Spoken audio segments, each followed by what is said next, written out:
What if I told you that this has almost nothing to do with Halloween, and that its most famous face, the elegant skeleton lady known as La Catrina, was never meant to be a symbol of death, but was actually born from a political cartoon mocking the rich? The story of Dia de los Muertos, the Day of the Dead, is not what you think it is. It's not about fear or ghosts or sadness. It's a 3,000-year-old love letter to life, written on the very bones of death itself. And its origins are deeper, more dramatic, and more beautiful than you can imagine. Every year, as the autumn leaves fall in the north and the air grows crisp, a vibrant transformation takes place in Mexico and communities around the world. Cemeteries, once solemn and quiet, erupt in a symphony of color and light. Homes fill with the sweet scent of marigolds and freshly baked bread. And for 2 special days, the veil between the world of the living and the world of the dead becomes thin enough to whisper through. This is Dia de los Muertos. It's a tradition so profound, so visually stunning, that in 2008, UNESCO recognized it as an intangible cultural heritage of humanity. But why? What is it about this celebration that captivates the world? To understand it, we can't just look at the sugar skulls and face paint. We have to travel back in time, long before the first Spanish ships ever touched these shores, to a world that viewed life and death in a completely different light.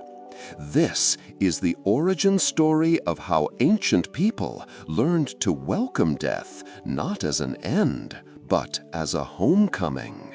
Our story begins over 3,000 years ago, among the indigenous peoples of Mesoamerica, the Olmecs, the Toltecs, the Maya, and later the Aztecs. For them, death wasn't a final destination to be feared. Have you ever wondered what life would be like without the concepts of heaven and hell?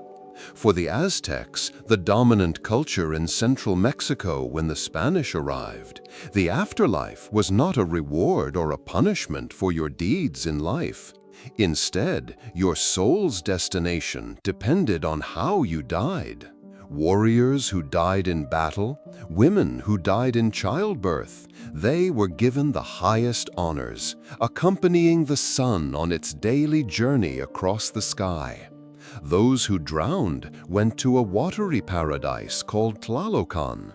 But most people, those who died of natural causes, embarked on a long and arduous journey to a place called Mictlan, the underworld.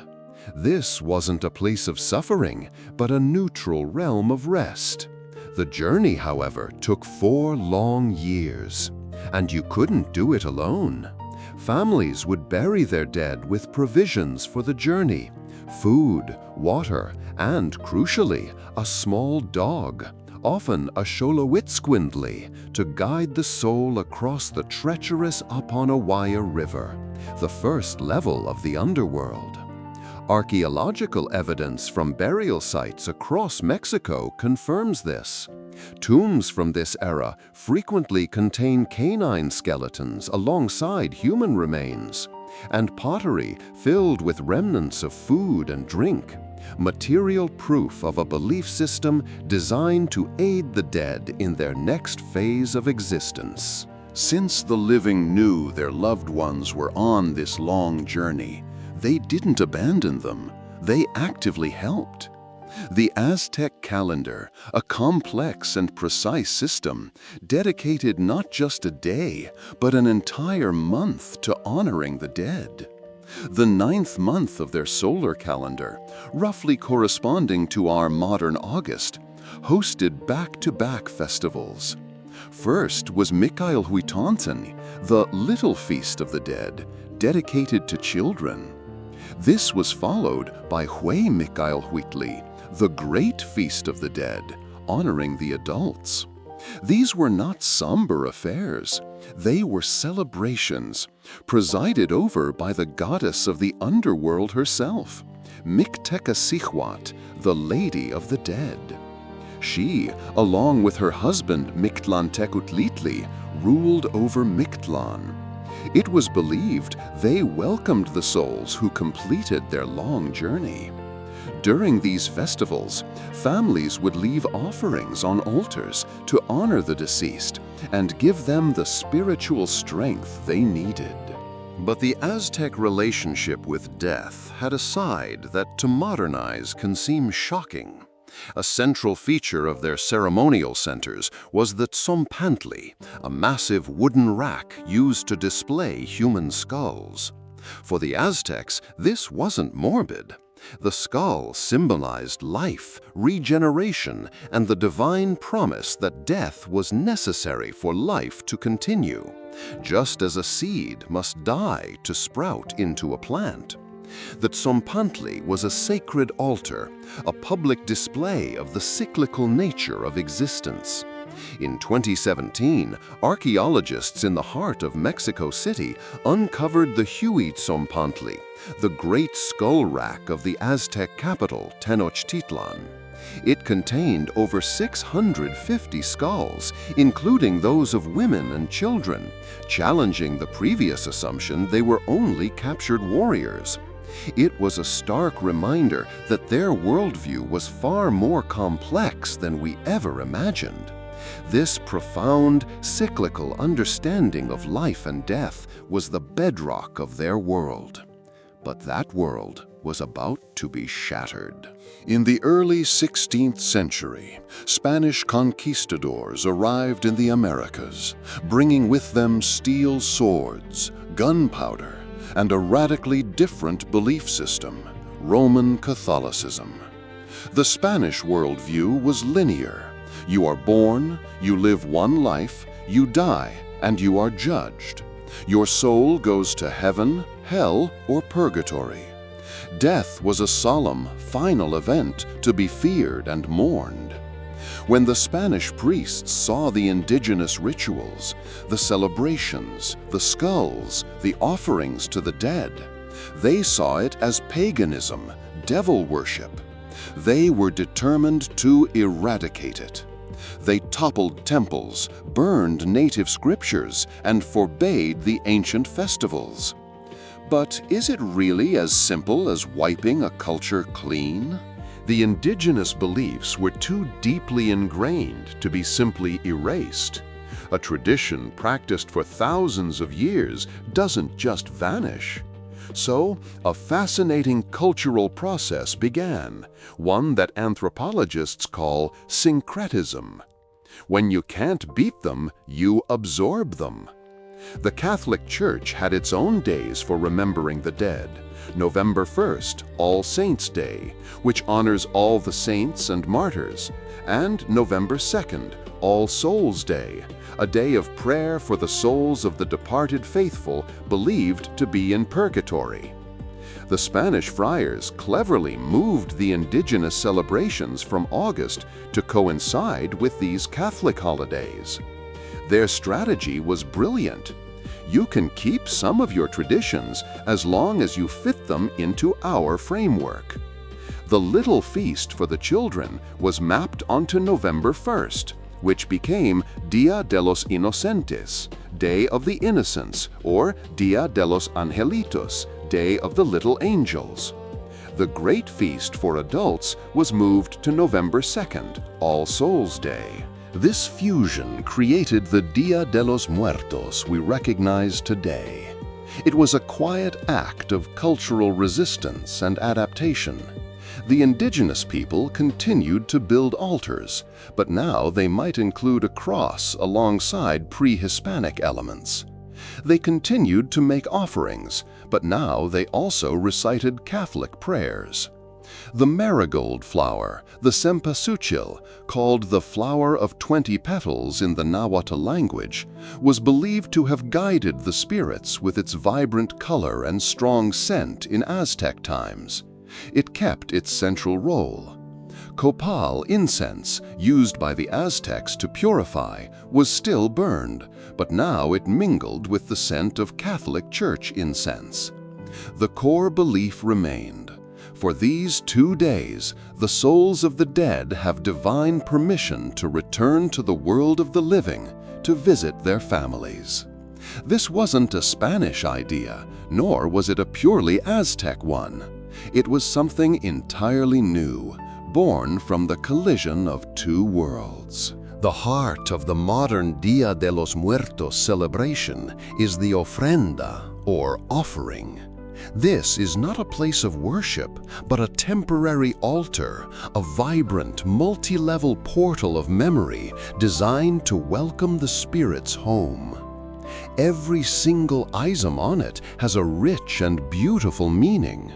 A traditional ofrenda is a feast for the senses, meant to appeal to the spirits who have traveled a long way. It incorporates the 4 essential elements of nature. Water, placed in a pitcher, is there to quench the thirst of the souls after their long journey. Earth is represented by food, especially the bread of the dead. Wind is represented by papel picado, intricately cut tissue paper that flutters with the slightest breeze, symbolizing the fragility of life. And fire burns in the form of candles and incense, their light and smoke guiding the spirits to the altar.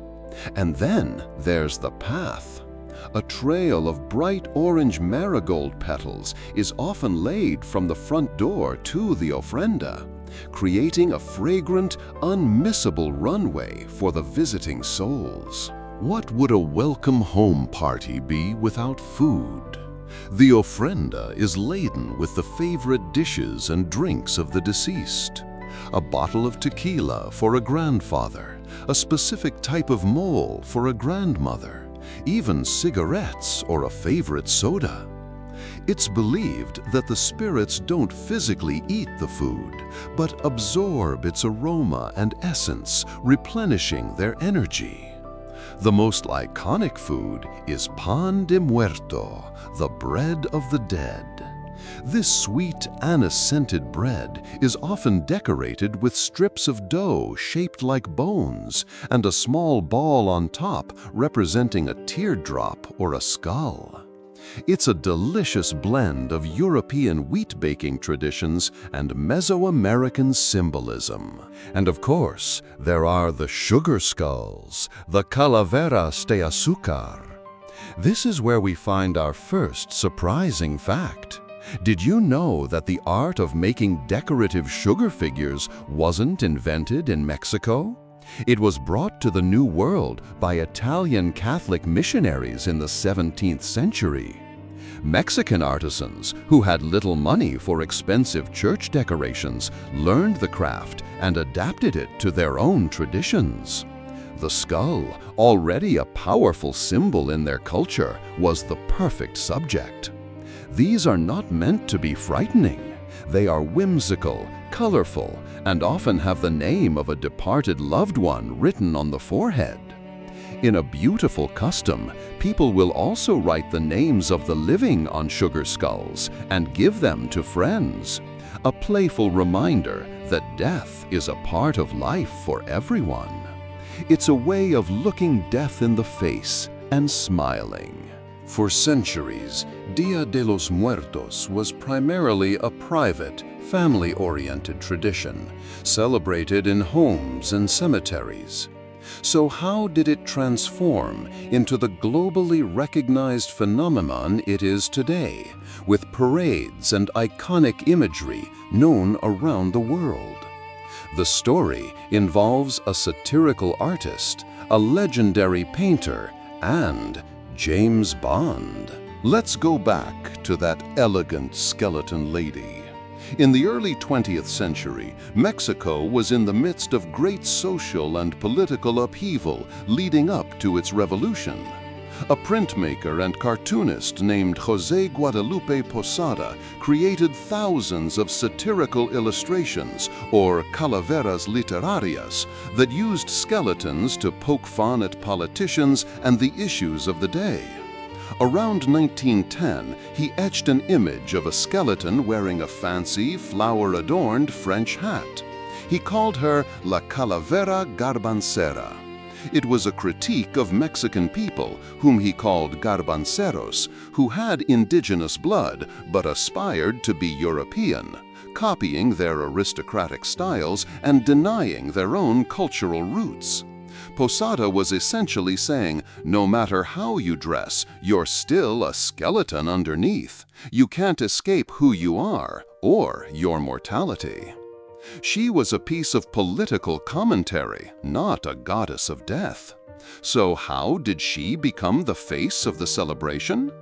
Decades later, in 1947, the great muralist Diego Rivera painted his masterpiece, Dream of a Sunday Afternoon in Alameda Park. He took Posada's skeletal head, gave her a full, elegant body, a lavish dress, and placed her right in the center of his mural, holding hands with a young version of himself. He christened her La Catrina, a slang term for the elegant or the wealthy. It was Rivera who took Posada's satire and transformed her into a grand icon of Mexican identity and, by extension, the most recognizable symbol of the Day of the Dead. The tradition continued to grow in recognition, but its transformation into a public spectacle was cemented by Hollywood. And this is our second surprising fact. That massive, spectacular Day of the Dead parade you see in Mexico City, it didn't exist before 2016. In 2015, the James Bond film Spectre opened with an incredible fictional scene, a massive Dia de los Muertos parade through the streets of Mexico City, complete with giant skeleton puppets and thousands of people in costume. The movie was a global hit, and tourists started flocking to the city, asking, "Where can we see the parade?" Not wanting to disappoint and recognizing a brilliant opportunity, Mexico City's government decided to make the movie a reality. In 2016, they held the very first Dia de los Muertos parade, inspired directly by the film. It was an instant success, drawing hundreds of thousands of people. A tradition invented by Hollywood had become a real-life part of the celebration. A fascinating example of how culture is constantly evolving and absorbing new influences. So, from a 3,000-year-old Mesoamerican understanding of the cosmos, to a powerful fusion of indigenous and Catholic beliefs forged in the fire of conquest, to a private tradition of remembrance that has blossomed into a global symbol of life, art, and identity. The story of Dia de los Muertos is a testament to the resilience of culture. It teaches us that death is not a wall, but a window, that memory is a form of love that transcends time and space. It's a celebration that doesn't deny the sadness of loss. Instead, it embraces it, surrounds it with color, music, food, and family, and transforms it into a joyous affirmation of life. It reminds us that no one is ever truly gone, as long as there is someone left to remember them, to tell their story, and to welcome them home, if only for a night. Perhaps the most beautiful lesson of Dia de los Muertos is that the opposite of death isn't forgetting. The threads of our history are woven into the traditions we keep today. If this story of resilience and remembrance resonated with you, please give this video a like and subscribe to Origin Stories for more journeys into our shared past. We'd love to continue the conversation in the comments. Is there a special tradition in your culture for honoring and remembering loved ones? Share it with us below. We believe that by sharing our stories, we understand each other a little better. Thank you for watching. Stay curious.